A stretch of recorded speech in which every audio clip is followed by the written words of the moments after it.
அதிமுகவில் 20க்கும் மேற்பட்ட எம்எல்ஏக்களுடன் மூன்றாவது அணியாக தினகரன் அணி உருவாகியிருப்பது அரசியல் வட்டாரத்தில் பரபரப்பை ஏற்படுத்தியுள்ளது. கடந்த 2016 சட்டமன்ற தேர்தலில் அரவக்குறிச்சி, தஞ்சாவூர் நீங்கலாக 232 தொகுதிகளுக்கு தேர்தல் நடத்தப்பட்டது. இதில் அதிமுக 134 இடங்களில் வெற்றி பெற்றது.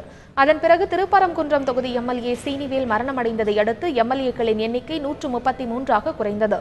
திருப்பரங்குன்றம், தஞ்சாவூர், அரவக்குறிச்சி ஆகிய 3 தொகுதிகளில் நடந்த இடைத்தேர்தல்களில் அதிமுக வெற்றி பெற்றதைத் தொடர்ந்து எம்எல்ஏக்களின் எண்ணிக்கை 136ஆக உயர்ந்தது. இதன் பிறகு ஆர்கே நகர் தொகுதி எம்எல்ஏவாக இருந்த ஜெயலலிதா மரணமடைந்ததை அடுத்து எம்எல்ஏக்களின் எண்ணிக்கை 135 ஆனது. இந்த 135 எம்எல்ஏக்களின் எண்ணிக்கையில் சபாநாயகர் தனபால் மற்றும் ஆர்கே நகர் தொகுதி நீங்கலாக எம்எல்ஏக்களின் எண்ணிக்கை 134ஆக உள்ளது. இந்த நிலையில் அதிமுகவில் பன்னீர்செல்வம் அணிக்கு 12 எம்எல்ஏக்கள் ஆதரவு அளித்தனர். நம்பிக்கை வாக்கெடுப்பின் போது எடப்பாடி பழனிசாமிக்கு அதிமுகவின் 122 எம்எல்ஏக்கள் ஆதரவு அளித்தனர். இதனிடையே தினகரன் அணி என புதிய அணி உருவாகியுள்ளது.